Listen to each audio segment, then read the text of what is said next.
New Zealand ਦੇ ਵਿਚਾਲੇ ਕਈ ਅਹਿਮ ਸਮਝੌਤਿਆਂ ਤੇ ਸਹਿਮਤੀ ਬਣੀ ਹੈ। ਦੋਵੇਂ ਦੇਸ਼ਾਂ ਨੇ ਸਾਲ 2030 ਤੱਕ ਦੁਬੱਲੇ ਵਪਾਰ ਨੂੰ ਦੁੱਗਣਾ ਕਰਕੇ 7 ਅਰਬ ਡਾਲਰ ਤੱਕ ਪਹੁੰਚਾਉਣ ਦਾ ਟੀਚਾ ਰੱਖਿਆ ਹੈ। ਸਮੁੰਦਰੀ ਨੈਵੀਗੇਸ਼ਨ ਡਾਟਾ ਸਾਂਝਾ ਕਰਨ, ਟ੍ਰੇਨਿੰਗ ਅਤੇ ਸਮਰੱਥਾ ਵਿਕਾਸ ਦੇ ਲਈ ਹਾਈਡਰੋਗ੍ਰਾਫੀ ਅਤੇ ਨਾਟਿਕਲ ਕਾਰਟੋਗ੍ਰਾਫੀ ਖੇਤਰ ਦੇ ਵਿੱਚ ਵੀ ਸਹਿਯੋਗ ਵਧਾਇਆ ਜਾਏਗਾ। ਇਸ ਤੋਂ ਇਲਾਵਾ ਦੋਵੇਂ ਦੇਸ਼ਾਂ ਦੀਆਂ ਫੌਜਾਂ ਵਿਚਾਲੇ ਲੌਜਿਸਟਿਕ ਸਪੋਰਟ ਸੰਬੰਧੀ ਸਮਝੌਤਾ ਹੋਇਆ ਹੈ। मच्छी पालन, पशु पालन और डेयरी खेतर दे विच भी सहयोग नूं भी मंजूरी दी गई है। एयरपोर्ट पे आना ये अपने आप में बहुत बड़ा जेस्चर है और मेरी तरफ से मैं विशेष रूप से आपका आभार व्यक्त करता हूं।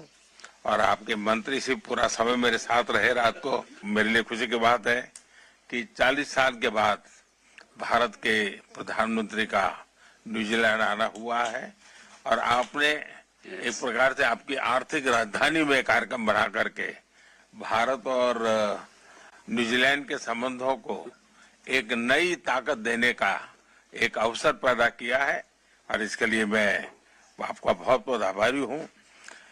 न्यूजीलैंड के लोगों के बीच आकर उनका भारत के प्रति जो स्नेह है ये देखकर कोई भी व्यक्ति बहुत ही भावुक हो जाता है और मेरे मन को वो छूने वाला है और इसके लिए भी मैं बहुत आपका आभारी हूं। यह हमारे संबंधों में एक ऐतिहासिक पड़ाव है जो हमारे संबंधों की नई ऊर्जा, हमारी मित्रता के नए संकल्प को दोहराने वाला है।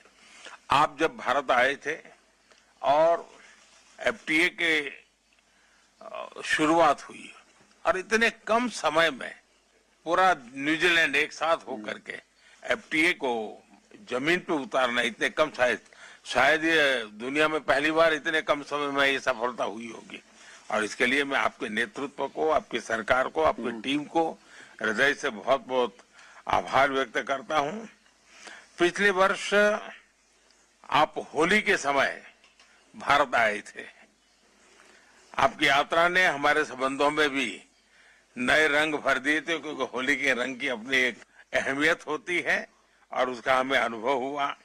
मुझे खुशी है आज हम अपने संबंधों का स्ट्रेटेजिक पार्टनरशिप के सूत्र में बांधने जा रहे हैं। यह माइलस्टोन हमें और अधिक ऊर्जा और अधिक विश्वास के साथ आगे बढ़ने के लिए प्रेरित करेगा। एक्सेलेंसी, लोकतांत्रिक मूल्यों के में दृढ़ विश्वास हमें नेचुरल पार्टनर बनाता है। मेड फॉर ईच अदर जैसा है ये। और दूसरी प्रकार से दो मैरीटाइम देश के रूप में हमारा करीबी सहयोग इंडो पैसिफिक को एक नई ताकत देता है और शांति के हमारे जो लक्ष्य हैं उसको अचीव करने में हमारे संबंध एक नई ऊर्जा भर सकते हैं। मुझे विश्वास है कि मेरी इस यात्रा से हम हमारे द्विपक्षीय संबंधों को और मजबूती देंगे और वैश्विक शांति, स्थिरता और सुरक्षा में हम मिल करके अपना योगदान बढ़ाएंगे और हम एक प्रकार से एक उस कैटलिक एजेंट के रूप में काम कर सकते हैं जो शांति के पक्ष में हो, शांति के लिए हो।